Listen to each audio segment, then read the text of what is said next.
Hi friends, welcome to my channel Padma's home kitchen. ఈరోజు వీడియోలో ఎంతో టేస్టీ అయిన మిరియాల రసాన్ని ఎలా తయారు చేసుకోవాలో చూసేద్దాం.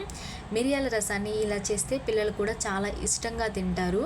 ఎస్పెషల్లీ నాన్ వెజ్ రెసిపీస్ చేసుకున్నప్పుడు ఈ మిరియాల రసం కాంబినేషన్ చాలా బాగుంటుంది. మిరియాల రసాన్ని ఈజీగా అలాగే టేస్టీగా ఎలా చేసుకోవాలో ఈ వీడియోలో చూసేద్దాం.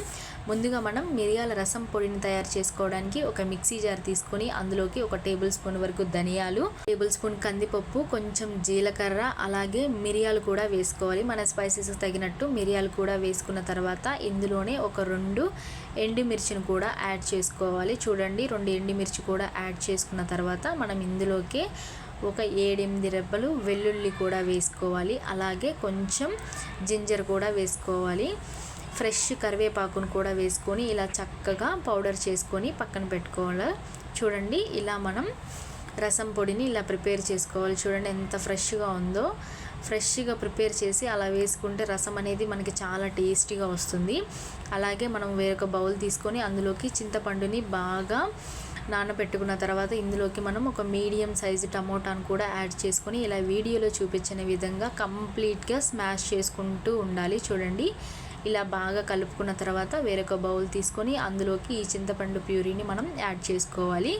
అలాగే కొంచెం కరివేపాకు తీసుకొని అందులో కొంచెం ఉప్పు కూడా వేసుకొని ఇలా వీడియోలో చూపించిన విధంగా క్రష్ చేసుకుంటూ మొత్తం ఇలా కలుపుకోవాలి. ఇలా చేయడం వల్ల మనకి రసం అనేది చాలా టేస్టీగా వస్తుంది.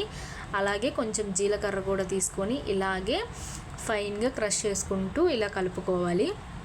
ఇలా బాగా కలుపుకున్న తర్వాత మనం ఇందులోకి 1 టేబుల్ స్పూన్ వరకు పసుపును కూడా యాడ్ చేసుకొని గరిటెతోటి ఇలా చక్కగా మిక్స్ చేసుకోవాలి. చూడండి, ఇలా ఈ కన్సిస్టెన్సీలో మనం ఈ రసం బ్యాటర్ని ప్రిపేర్ చేసుకొని పక్కన పెట్టుకోవాలి. ఈలోపు మనం తాలింపు పెట్టుకోవడానికి స్టవ్ వెలిగించుకొని ప్యాన్ పెట్టుకొని అందులోకి ఒక 2 టేబుల్ స్పూన్ వరకు ఆయిల్ అనేది మనం యాడ్ చేసుకోవాలి. చూడండి, ఆయిల్ యాడ్ చేసుకున్న తర్వాత ఆయిల్ కొంచెం హీట్ అయిన తర్వాత ఇందులోనే మనం కొంచెం జీలకర్ర కూడా యాడ్ చేసుకోవాలి.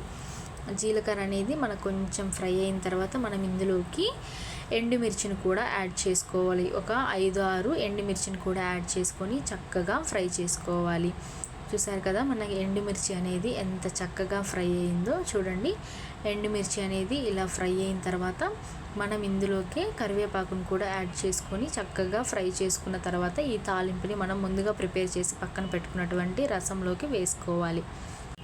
ఇలా తాలింపు వేసుకున్న తర్వాత చక్కగా మనం గరిటెతోటి కాసేపు ఇలా కలుపుకున్న తర్వాత ఎండుమిర్చి మొత్తం మనం వీడియోలో చూపించిన విధంగా మొత్తం ఇలా స్మాష్ చేసుకుంటూ చక్కగా కలుపుకోవాలి. చూడండి, ఇలా చేయడం వల్ల మనకి స్పైసెస్ అనేది రసంలోకి కరెక్ట్గా సరిపోతుంది. చూడండి, ఇలా పర్ఫెక్ట్గా మనం మిక్స్ చేసుకున్న తర్వాత స్టవ్ వెలిగించుకొని ఈ రసాన్ని మనం స్టవ్ మీద పెట్టుకొని ఒక 10 to 15 మినిట్స్ వరకు చక్కగా బాయిల్ చేసుకోవాలి. చూడండి, ఇలా కొంచెం బాయిల్ అయిన తర్వాత మనం ముందుగా ప్రిపేర్ చేసి పక్కన పెట్టుకున్నటువంటి రసం పొడిని కూడా ఇందులోకి మనం యాడ్ చేసుకోవాలి. ఇలా ఫ్రెష్ రసం పొడి వేసుకోవడం వల్ల మనకి రసం అనేది చాలా టేస్టీగా వస్తుంది. అలాగే చాలా కమ్మగా ఉంటుంది. చూడండి, ఇలా మొత్తం యాడ్ చేసుకున్న తర్వాత మనం ఇందులోకి ఒక 6-7 రెమ్మల వరకు కొత్తిమీరను కూడా యాడ్ చేసుకోవాలి. కొత్తిమీర కూడా వేసుకున్న తర్వాత మనం మూత పెట్టుకొని ఒక 10 నిమిషాల పాటు మీడియం ఫ్లేమ్లోనే చక్కగా బాయిల్ చేసుకోవాలి. చూడండి, మనకి రసం అనేది ఎలా పర్ఫెక్ట్గా బాయిల్ అవుతుందో చూసారు కదా. ఇలా బాగా బాయిల్ అయ్యేంత వరకు మనం రసాన్ని ఇలాగే హీట్ చేసుకుంటూ ఉండాలి. ఇలా చేయడం వల్ల మనకి రసం అనేది చాలా పర్ఫెక్ట్గా వస్తుంది. రసం మనం ఎక్కువగా తీసుకోవడం వల్ల మనకి రోగనిరోధక శక్తి అనేది పెరుగుతుంది. అలాగే ఈజీ డైజెషన్ అనేది అవ్వాలన్నా మనకి రసం అనేది చాలా బాగా హెల్ప్ చేస్తుంది. అప్పుడప్పుడు మీ ఇంట్లో కూడా ఇలా మిరియాల రసాన్ని చేసి పెట్టుకోండి, హెల్త్కి చాలా మంచిది. చూసారు కదా, మనకి రసం అనేది ఎంత పర్ఫెక్ట్గా బాయిల్ అయిందో.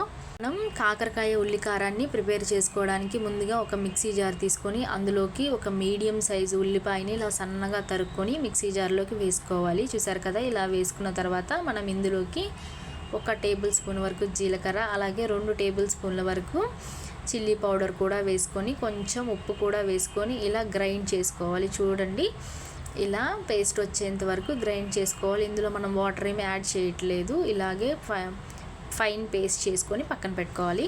ఈ లోపు మనం కాకరకాయలు తీసుకొని ఇలా కొంచెం పెద్ద ముక్కలుగా తరిగి కొంచెం సాల్ట్ వేసుకొని ఇలా చక్కగా కలుపుకొని పక్కన పెట్టుకొని ఉంచాలి. చూసారు కదా, పక్కన పెట్టిన తర్వాత మనకి వాటర్ అనేది ఇలా ఫామ్ అవుతుంది.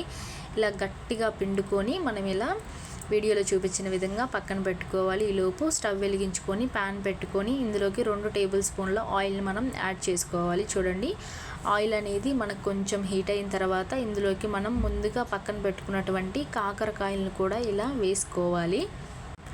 కాకరకాయలు అనేది మనం ఇలా వేసుకున్న తర్వాత చక్కగా ఫ్రై అయ్యేంత వరకు లో ఫ్లేమ్లోనే ఉంచి ఇలా చక్కగా ఫ్రై చేసుకుంటూ ఉండాలి. చూడండి, మనకి కాకరకాయలు అనేది పర్ఫెక్ట్గా ఫ్రై అయ్యేంత వరకు ఇలాగే మీడియం ఫ్లేమ్లోనే ఉంచి ఇలా ఫ్రై చేసుకుంటూ ఉండాలి. ఇలా చేయడం వల్ల మనకి కాకరకాయలో ఉన్న చేదుదనం అనేది తగ్గుతుంది.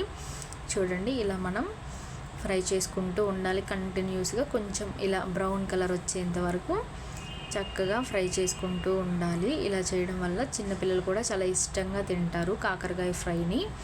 ఇప్పుడు మనం ముందుగా ప్రిపేర్ చేసి పక్కన పెట్టుకున్నటువంటి ఉల్లి కారాన్ని కూడా మనం ఇందులోకి యాడ్ చేసుకోవాలి. చూడండి, మనం ముందుగా ప్రిపేర్ చేసిన ఉల్లి కారాన్ని కూడా మనం ఇందులోకి యాడ్ చేసుకొని ఇలా చక్కగా కలుపుకుంటూ ఉండాలి. ఇలా కలుపుతూ ఉండడం వల్ల మనకి ఉల్లిపాయలో ఉన్న పచ్చి వాసన పోయి మనకి ఈ కాకరకాయ ఉల్లికారం అనేది చాలా టేస్టీగా రెడీ అవుతుంది. చూడండి, ఇలా బాగా వీడియోలో చూపించిన విధంగా మిక్స్ చేసుకుంటూ ఉండాలి.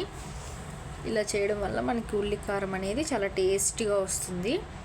ఒక 5 మినిట్స్ వరకు ఇలా ఫ్రై చేసుకున్న తర్వాత కొంచెం మూత పెట్టుకొని ఇంకొక 15 నిమిషాల పాటు ఇలాగ లో ఫ్లేమ్లోనే ఉంచి ఫ్రై చేసుకుంటూ ఉండదు. చూడండి, మనకి కాకరకాయ ఉల్లికారం అనేది ఎంత పర్ఫెక్ట్గా రెడీ అయిందో. రసంలోకి చాలా టేస్టీగా ఉంటుంది. ఒకసారి మీరు కూడా ట్రై చేయండి.